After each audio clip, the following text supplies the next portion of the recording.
Hello everyone, good morning to all of you. Hopefully आप सभी fit and fine हो गए। स्टडी आप लोगों की अच्छी चल रही होगी।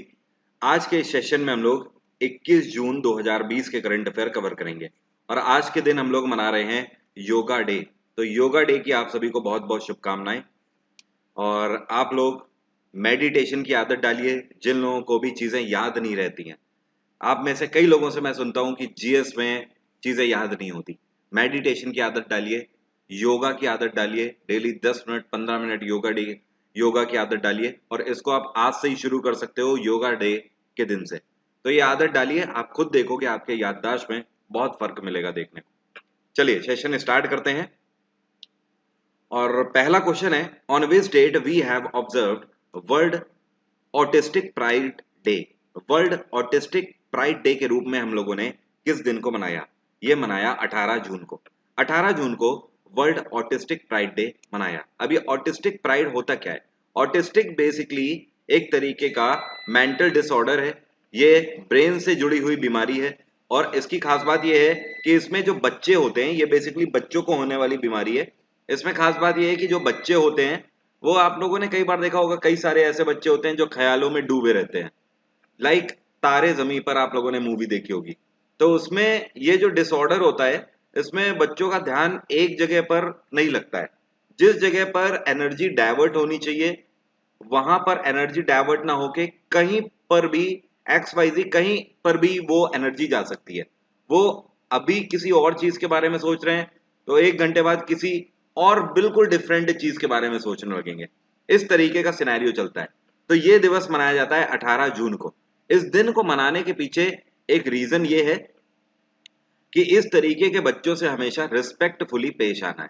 डब्ल्यूएचओ की यह रिपोर्ट है कि हर 160 में से एक बच्चे को इस तरीके का डिसऑर्डर होता है।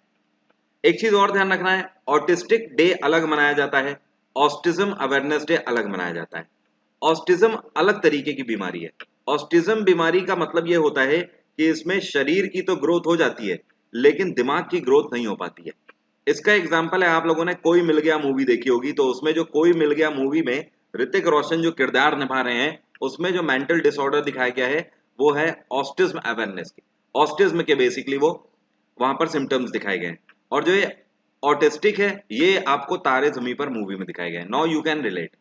अगला क्वेश्चन है, recently on which date we have observe world sickle cell day. World sickle cell day हम लोग किस दिन मनाते हैं?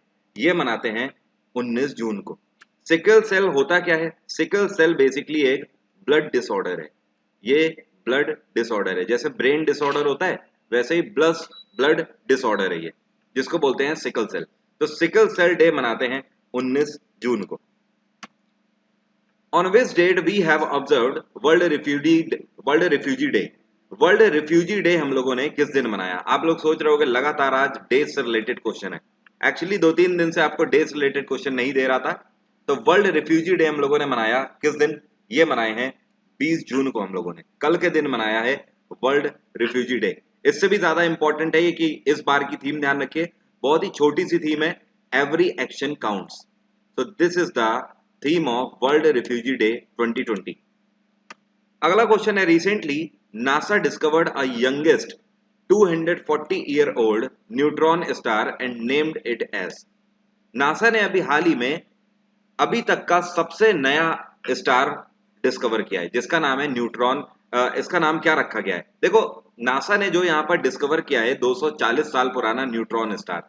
ये न्यूट्रॉन स्टार होता क्या है इसको पहले समझो, बाद में मैं इसका नाम बताता हूँ। न्यूट्रॉन स्टार एक तरीके का, आप बोल सकते हो, डेड स्टार। स्टार जब अपनी लाइफ खो रहा होता है, जब वो ब्लैक होल में कन्वर्ट हो रहा होता है, उसको बोलते हैं न्यूट्रॉन स्टार। ओके, तो अब ये जो न्यूट्रॉन स्टार है इसका नाम क्या रखा गया है? इसका नाम रखा गया है कॉस्मिक बेबी। क्या नाम रखा गया है? Cosmic baby. नासा की बात करें तो 1958 में इसकी स्थापना करी गई थी और नासा के इस टाइम पे प्रेसिडेंट हैं, या आप बोल सकते हो चीफ हैं, इनका नाम है जिम ब्रिडेनस्टाइन। क्या नाम है? ब्रिडेनस्टाइन। यहां पर मैं लिखता हूं ब्रिडेनस्टाइन, जिम ब्रिडेनस्टाइन। अगला क्वेश्चन है, recently ICMR has approved the use and mass production of user friendly PPE kit by name of what. Question का मतलब यह है कि आईसीएमआर मतलब Indian council of medical research, इन्होंने अभी हाल ही में अप्रूवल दिया है कि ये यूजर फ्रेंडली पीपीई किट बनाने जा रहे हैं। यूजर फ्रेंडली पीपीई किट का मतलब यह है कि एक स्पेशल ऐसी पीपीई किट बना रहे हैं जिसमें आप आराम से सांस ले सकते हो। इस पीपीई किट का नाम क्या होगा? इसका नाम होगा नवरक्षक। क्या नाम होगा? नवरक्षक। तो आपको ध्यान रखना है, आईसीएमआर के द्वारा नवरक्षक नाम की पीपीई किट लॉन्च होने जा रही है।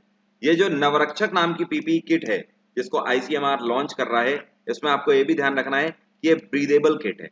ओके, अब आईसीएमआर की बात करें तो इसका हेडक्वार्टर क्या है? नई दिल्ली इसका हेडक्वार्टर है। 1911 में इसकी स्थापना करी गई थी और इसके डायरेक्टर जनरल हैं इस टाइम पे बलराम भार्गव। बलराम भार्गव। आपको बता दूं, पिछले महीने मैंने आपको बताया था कि भारत सरकार के द्वारा चाइना को कितनी पीपीई किट का ऑर्डर दिया गया था। चाइना को 15 मिलियन पीपीई किट का ऑर्डर दिया गया था भारत सरकार की तरफ से। चाइना को कितनी कोविड 19 टेस्टिंग किट का ऑर्डर दिया गया? 1.5 मिलियन। तो टेस्टिंग किट 1.5 मिलियन ऑर्डर दी गई, 15 मिलियन पीपीई किट ऑर्डर दी गई चाइना को। अभी हाल ही में हु पास्ड द ऑर्डिनेंस? इस ऑर्डिनेंस का नाम है Telangana disaster and public health emergency ordinance 2020। ये अभी ऑर्डिनेंस तेलंगाना में किसने पास किया? ये तेलंगाना की गवर्नर हैं तमिसलई सुंदरराजन, इनके द्वारा एक ऑर्डिनेंस पास किया गया। अब ये जो ऑर्डिनेंस पास किया गया है Telangana disaster and public health emergency, ये क्यों पास किया गया है? इसका मेन उद्देश्य ये है कि तेलंगाना सरकार के द्वारा जितने भी सरकारी महकमे हैं और जितने भी प्राइवेट सेक्टर है ऑफिसेज हैं, उन सब को यह आदेश दिया गया कि वो अपने एम्प्लॉयज की, क्योंकि ये हेल्थ इमरजेंसी का टाइम चल रहा है, वो अपने एम्प्लॉयज की पेमेंट रिलीज करें एनी हाउ। पेमेंट जरूर रिलीज करें एम्प्लॉयज की, क्योंकि सरकार की तरफ से हर ऑर्गेनाइजेशन को लोन फैसिलिटी दी जा रही है। तो सरकार इस टाइम पर ये एक्सपेक्ट कर रही है कि हर एक व्यक्ति को उसकी सैलरी जरूर मिलनी चाहिए। भले ही सैलरी डिडक्शन हो जाए लेकिन सैलरी जरूर मिलनी चाहिए, ऐसा ना हो कि सैलरी नहीं मिल रही है। By the way, Andhra Pradesh में वाई एस जगनमोहन रेड्डी की सरकार है। वाई एस जगनमोहन रेड्डी की सरकार ने एक स्कीम लॉन्च करी थी जिसका नाम था वाई एस आर कांति वेलगु स्कीम। वाई एस आर कांति वेलगु स्कीम, ये स्कीम किससे रिलेटेड है? इस स्कीम के तहत आंध्र प्रदेश की सरकार free of cost I screening करेंगे, मतलब आंखों की जांच फ्री ऑफ कॉस्ट करेंगे। अभी हाल ही में आपसे कह रहा है सौरव गांगुली और सुनील छेत्री दोनों को किस कंपनी ने अपना ब्रांड एम्बेसडर के रूप में नियुक्त किया है? यह कंपनी है जेएसडब्ल्यू सीमेंट। जेएसडब्ल्यू सीमेंट के द्वारा सुनील छेत्री और सौरव गांगुली को नए ब्रांड एम्बेसडर के रूप में अपॉइंट किया गया है। जेएसडब्ल्यू सीमेंट कंपनी है मुंबई की।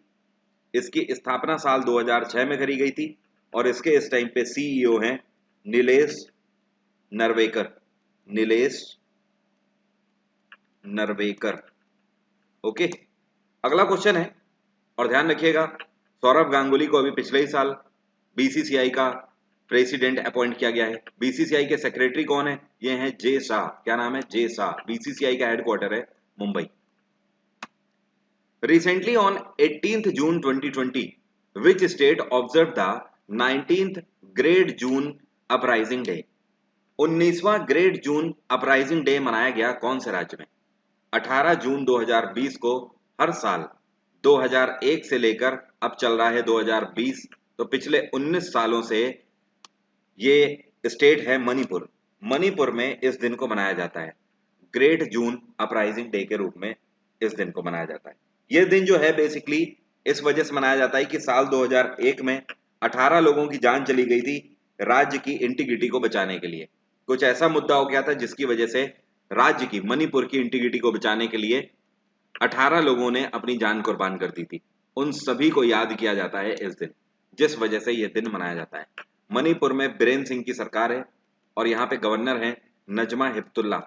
मिजोरम में पूजोरम थंगा की सरकार है। मेघालय में कॉनरेड संगमा की सरकार है। त्रिपुरा में बिप्लाब कुमार देव की सरकार है। Recently, in which company Saudi Arabia's public investment fund buys 2.32% stakes for 11,367 crore? आपसे कह रहा है 11,367 करोड़ रुपए की मदद से 2.32% स्टेक सऊदी अरेबिया की पब्लिक इन्वेस्टमेंट फंड ने किस भारतीय कंपनी में खरीदे हैं?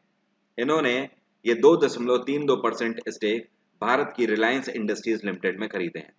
रिलायंस के ऊपर पिछले 2 महीने से लगातार पैसे की बारिश हो रही है। एक वीडियो मैं आपको बनाकर इसके लिए अब दूंगा, क्योंकि ये जरूरी हो चुका है कि मैं आपको एक वीडियो स्पेशल इसके लिए बना दूं।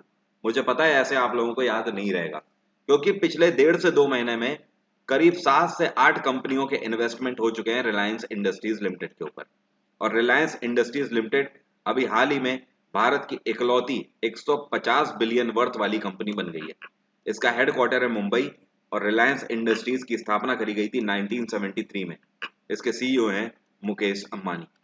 एचसीएल का हेडक्वार्टर है नोएडा, विप्रो का हेडक्वार्टर है बेंगलोर, टीसीएस का हेडक्वार्टर है मुंबई।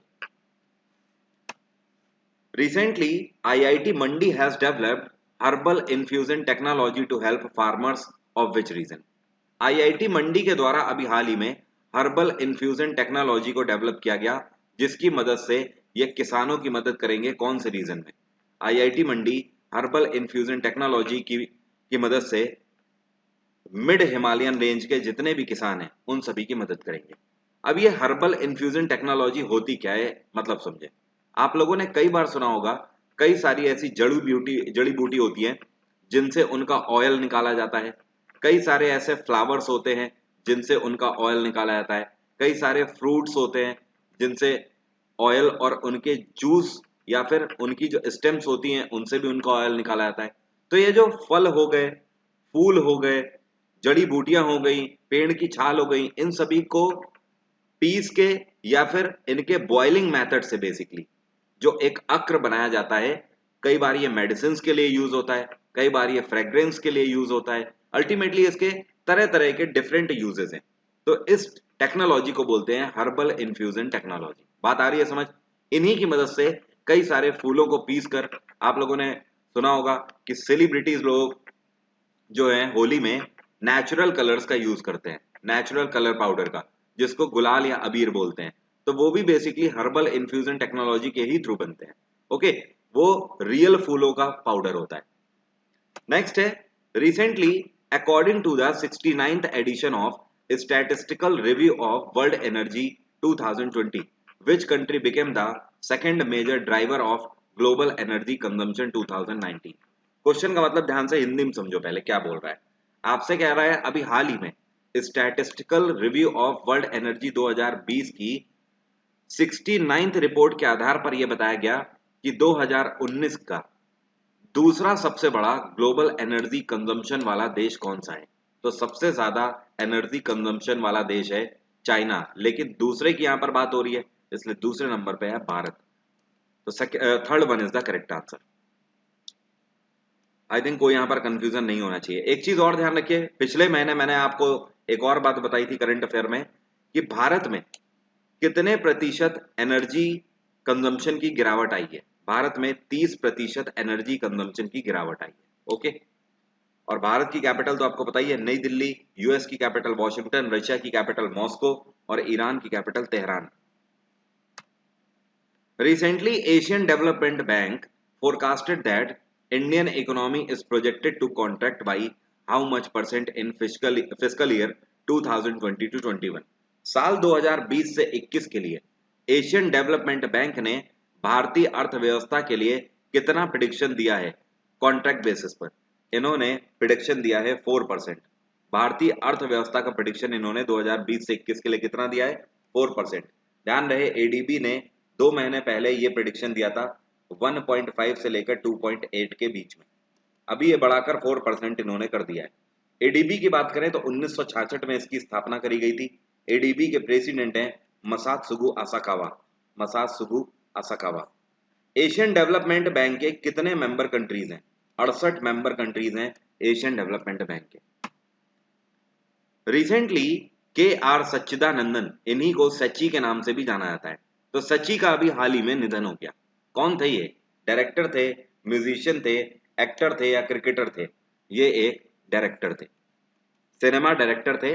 और कौन से सिनेमा में काम करते थे? मलयालम सिनेमा के लिए जाने जाते थे। तो अभी हाल ही में इनका निधन हो गया, मात्र 48 की उम्र में। नाम ध्यान रखिएगा, K R Sachchidanandan, Malayalam director. Recently Deenu Ranadive has passed away. ये है दीनू रनादीव, इनका अभी हाल ही में निधन हो गया। Was a veteran what, cricketer थे, फुटबॉल प्लेयर थे, म्यूजिशियन थे या फ्रीडम फाइटर थे? ये फ्रीडम फाइटर और जर्नलिस्ट थे प्रख्यात, जिनका अभी हाल ही में निधन हो गया। इन्होंने महाराष्ट्र में हुए संयुक्त महाराष्ट्र मूवमेंट में पार्ट लिया था, इंडियन नेशनल मूवमेंट में। तो ये फ्रीडम फाइटर भी थे और जर्नलिस्ट भी थे। हाल ही में इनका निधन हो गया। नाम ध्यान रखें, दीनू रनादीव।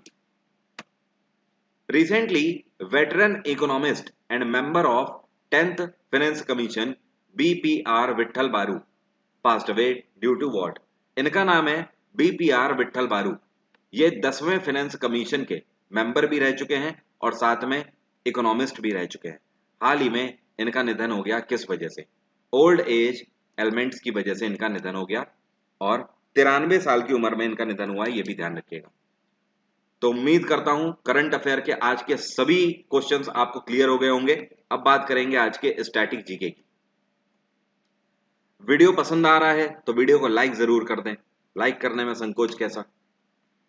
और आप सभी को ध्यान रहे, अनअकैडमी पर मेरे आने वाले जुलाई मंथ में एमसीक्यू के कोर्सेज को ज्वाइन करने के लिए अगर आप ज्वाइन करना चाहते हो, जहां पर 1500 से लेकर 2000 एमसीक्यू प्रैक्टिस कराऊंगा बैक टू बैक, जहां से एसएससी के सभी क्वेश्चन आपके फंसेंगे ही फंसेंगे। तो इतना मान लीजिए, यहां पर इसके साथ एक और ल्यूसेंट का बैच ला रहा हूं। अगर आप ज्वाइन करना चाहते हैं तो अनअकैडमी प्लस पर सब्सक्रिप्शन ले सकते हैं। ये है मेरा डिस्काउंट कोड वरुण777। इसका यूज करके जितना भी डिस्काउंट होगा उसके ऊपर एक्स्ट्रा 10% डिस्काउंट आपको मिल जाएगा। चलिए स्टार्ट करते हैं स्टैटिक जीके के क्वेश्चन। पहला क्वेश्चन है, विच एसिड फाउंड इन पोटैटो? आलू में कौन सा एसिड पाया जाता है? आलू में आपका कौन सा पाया जाता है एसिड? देखो यहां पर एक चीज आपको बता दूं, ये जितने भी एसिड लिखे हुए हैं ये चारों एसिड आलू में पाए जाते हैं। इवन इतना ही नहीं, आलू में साइट्रिक एसिड भी पाया जाता है, आलू में मैलिक एसिड भी पाया जाता है। तो अब मेरे साथ पढ़िए, citric acid, malic acid, tartaric acid, oxalic acid, fumaric acid और सुकैनिक एसिड, ये सभी एसिड आलू में पाए जाते हैं। लेकिन जब भी आपसे एक क्वेश्चन पूछा जाएगा, आप आंसर क्या लगाओगे? आप आंसर लगाओगे या तो फ्यूमेरिक एसिड और या तो आप सुकेनिक एसिड। इन्हीं दोनों में से कोई आप आंसर लगाओगे। ये ऊपर के चार साइट्रिक, मैलिक, ऑक्सैलिक और टार्टरिक आप कभी आंसर में नहीं लगाओगे, क्योंकि इनकी मात्रा सबसे कम पाई जाती है। इसमें मेनली पोटैटो में जो एसिड पाया जाता है ये फ्यूमेरिक पाया जाता है और सुकेनिक एसिड पाया जाता है। अब इन दोनों में से भी कौन सा लगाओगे? तो ध्यान रहे, जब भी एग्जाम में क्वेश्चन आएगा तो एग्जाम में इन दोनों में से कोई एक ही आपको ऑप्शन में देगा। बात आ गई समझ? तो इन दोनों एसिड का नाम ध्यान रखो, ये दोनों मेनली पोटैटो में एसिड पाए जाते हैं। ऑक्सैलिक आपको पता ही है, ऑक्सैलिक आपका टोमेटो में पाया जाता है। साइट्रिक एसिड सभी खट्टे पदार्थों में पाया जाता है। मैलिक एसिड आपका एप्पल में पाया जाता है और टार्टेरिक एसिड आपका इमली में पाया जाता है। अगला क्वेश्चन है, what is the pH level of potato? आलू का पीएच लेवल कितना होता है? आलू का पीएच लेवल 5.6 से लेकर 6 तक होता है। What is the smallest stadium? Which is the smallest stadium in India? Bharat का सबसे बड़ा स्टेडियम तो सबको पता होगा, लेकिन भारत का सबसे छोटा स्टेडियम कौन सा है? भारत का सबसे छोटा स्टेडियम है अरुण जेटली स्टेडियम। इसी को फिरोज शाह कोटला स्टेडियम नाम से पहले जाना जाता था। पिछले ही साल इसका नाम बदल के अरुण जेटली स्टेडियम कर दिया गया। ये दिल्ली का स्टेडियम है, फिरोज शाह कोटला स्टेडियम। अरुण जेटली स्टेडियम की बात करें तो इसकी जो बाउंड्री है ये मात्र 56 मीटर की बाउंड्री है और इसकी जो कैपेसिटी है 50,000 लोग इसमें बैठ सकते हैं, ये इसकी कैपेसिटी है। अगर इसी में बात करता कि भारत का सबसे बड़ा स्टेडियम कौन सा है, तो आपका आंसर होता मोटेरा स्टेडियम। मोटेरा स्टेडियम अहमदाबाद में है, गुजरात के। Which is the world's largest stadium? दुनिया का सबसे बड़ा स्टेडियम कौन सा है? यहाँ पर कई लोग कच्चा खा जाएंगे। दुनिया का सबसे बड़ा स्टेडियम लोग मोटेरा स्टेडियम लगा देते हैं, यहीं पर गलती हो जाती है। ध्यान रखना है आपको, दुनिया का सबसे बड़ा स्टेडियम है रंगराडो मेडे स्टेडियम। क्या नाम है? रंगराडो मेडे स्टेडियम। ये कहां पर पड़ता है? ये आपका नॉर्थ कोरिया का stadium. North Korea, north Korea की कैपिटल है प्योंगयांग, वहीं पर ये पड़ता है।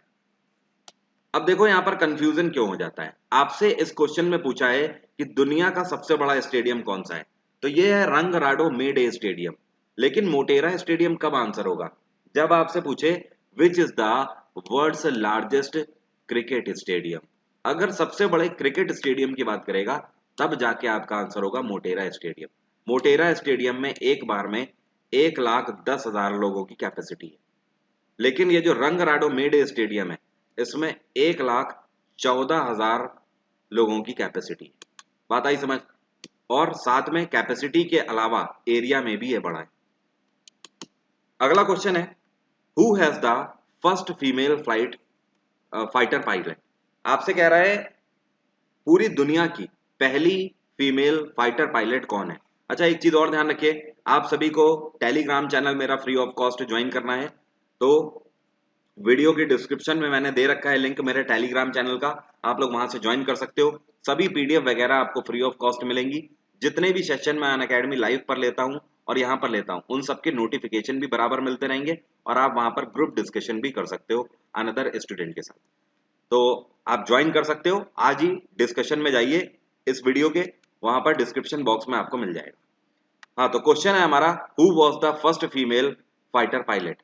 दुनिया की पहली फीमेल फाइटर पायलट है, इनका नाम है जेनी लेविथ। क्या नाम है? जेनी लेविथ। जेनी लेविथ कहाँ की है? यूएस की है, ध्यान रखिएगा। उम्मीद करता हूँ सभी क्वेश्चन आपको क्लियर हो गए होंगे। फर्दर कोई भी डाउट है तो आप मुझसे कमेंट बॉक्स में पूछ सकते हो। डिस्काउंट कोड वरुण 777 का अनअकैडमी पर किसी भी सब्सक्रिप्शन के लिए यूज कर सकते हो। RRB, NTPC, IBPS, SBI, UPSC, state PSC या फिर एसएससी, सभी के लिए आप इसका यूज कर सकते हो। 10% डिस्काउंट फ्लैट मिलेगा। Thank you so much, have a nice day, take care, bye bye. Video को लाइक कर दीजिए और शेयर जरूर कर दीजिए। बाय एवरीवन, कल सुबह 6 बजे फिर से मुलाकात होगी।